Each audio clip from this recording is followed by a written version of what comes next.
Eddie almost missed out on 3 times the salary.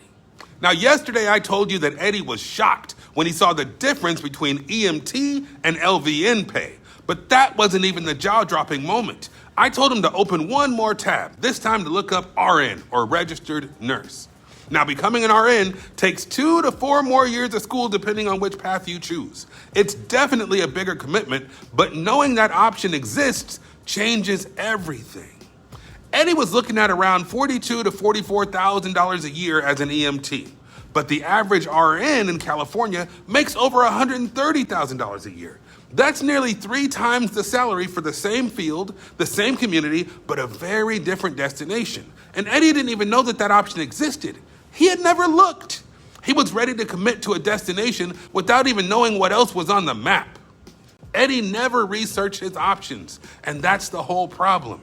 You can't reverse engineer a destination that you don't fully understand.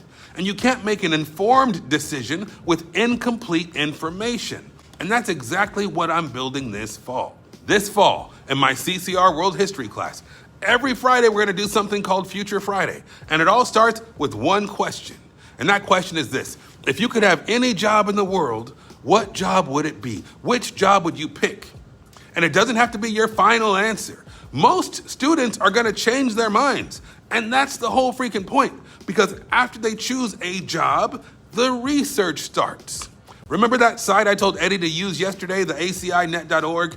Now it's called CareerOneStop.org, and that's where my students are going to research the pay, the trends, the education requirements, and then I'm going to have them find real, current job listings to see if everything lines up, if everything's exactly what the research says. And then next, I'm going to have them find someone who's actually doing the job and either interview that person or consume their content, their blog, their YouTube, their Instagram, so they get firsthand primary source data and a look at the job that they want or that they think they want. Because the goal isn't just to pick a job, it's to figure out who you're becoming. Now come back tomorrow to find out exactly what happens after students decide on a job.